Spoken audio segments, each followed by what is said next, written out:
My phone stayed silent for 17 calls, each one a crack in the foundation of my marriage. By the time Ethan stumbled through the door at 12:03 a.m., reeking of bourbon and betrayal, I wasn't the same woman who'd started dialing at noon. He didn't notice the untouched dinner or the burned-out candles. Instead, he grinned, loosened his tie, and announced he'd spent the day with his boss, Olivia, in ways that didn't involve spreadsheets. "I don't regret it," he said, leaning against the counter like he'd just won a prize. I didn't scream or cry.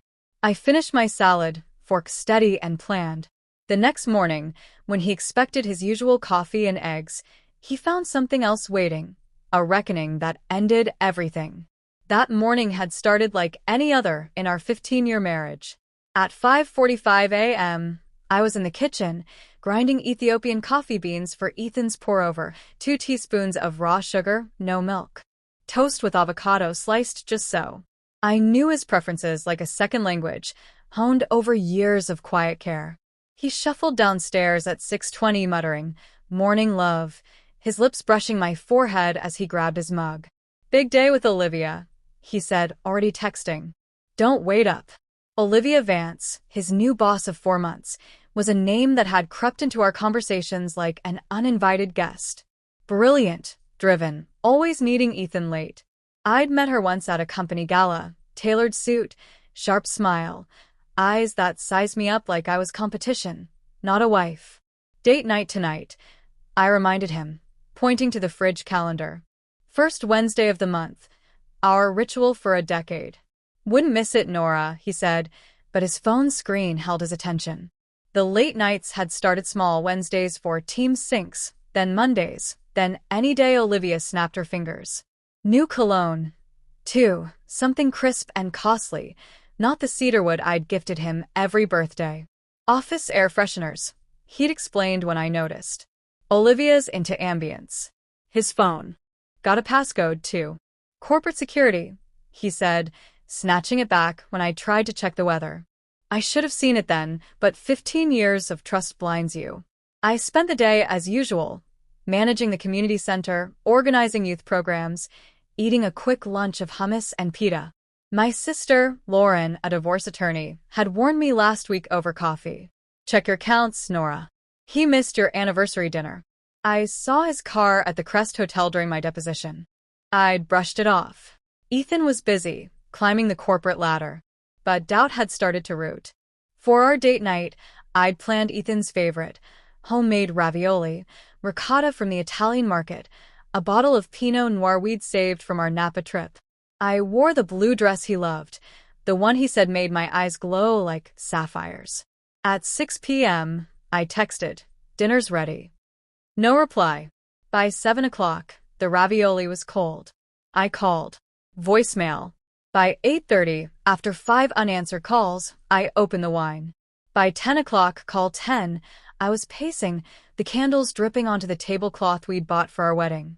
At 11 o'clock, call 15, I checked our credit card app.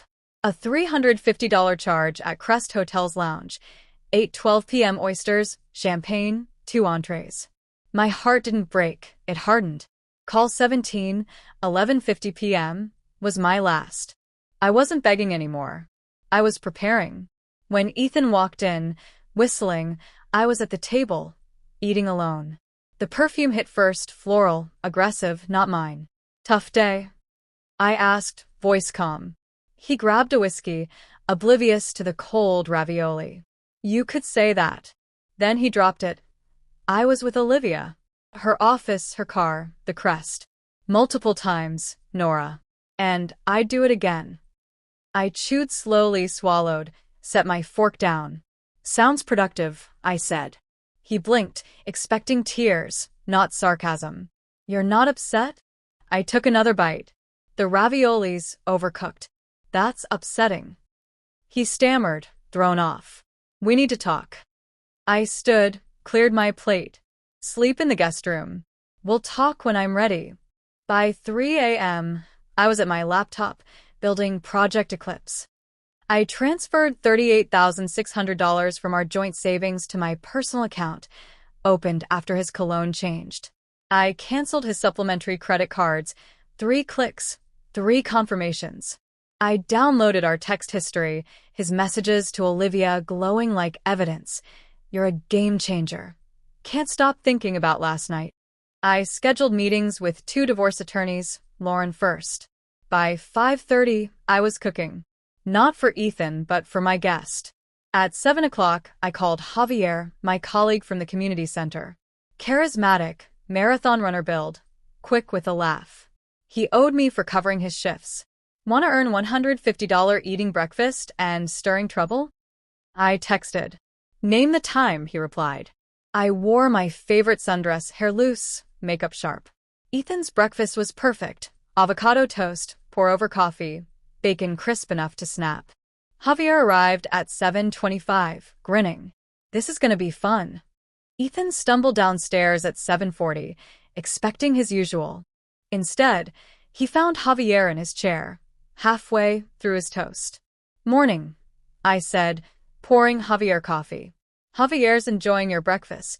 Ethan froze. Who's this? Javier, meet Ethan, my soon-to-be ex who spent yesterday with his boss. Javier Esmirquez. 17 ignored calls, man. Weak. Ethan's face cycled through shock, rage, panic. What is this, Nora? Consequences, I said, sliding bacon onto Javier's plate. Also, Olivia's husband, Dr. Mark Vance, might want a word. I sent him the hotel receipts. Ethan's phone buzzed, Olivia. He declined it. Answer it, I said. She's been calling since 6 o'clock. Something about Mark finding your texts. Lauren arrived at 8 o'clock, briefcase in hand. Ethan, separation papers. Signed by Friday. He sputtered. This is my house. Lauren smiled. Not anymore. Mortgage is in Nora's name. Your credit score didn't qualify, remember? Ethan fled, phone to his ear. Olivia's voice audible. Mark knows everything. I watched him pace the driveway, his world collapsing. Lauren and Javier stayed, strategizing over coffee. By noon, I was at book club, surrounded by women who'd known me since college. I told them everything, the calls, the confession, the breakfast. They toasted my nerve. Send the hotel bill to Olivia's office, one suggested. I laughed. It felt good. Thursday, I got a call from Dr. Mark Vance. Nora, thanks for the tip. Olivia's done this before, 3 other married men. I've sent her emails to the board. She's finished.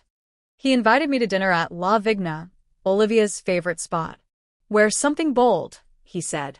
I chose a scarlet dress, walked in with Mark, and felt every eye in a room.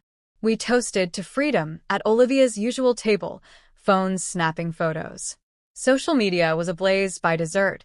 Olivia and Ethan's scandal was corporate legend. Back home, Ethan's things were gone, his office emptied. A note. Where's my signed vinyl? Lauren had it, safe for leverage. His car was repossessed, leased under my name. His 401k? Gutted by penalties. Olivia? Fired, living in a studio apartment, her trust fund frozen. Ethan was on her couch, their affair soured by reality. 6 months later, I was promoted to regional director at the community center. Javier and I started a fitness program for kids, funded by my new wine club side hustle, Sisters Unbound. Ethan? A junior clerk at a rival firm, taking the subway. One rainy night, he showed up with wilted flowers, begging. I'm sorry, Nora. I shut the door. Too late. I celebrated with Mark at La Vigna. Our weekly tennis games, now a ritual. My kitchen table, once Ethan's, held my coffee, my laptop, my life. The best revenge wasn't ruining him, it was thriving without him. My phone stayed silent and I loved it.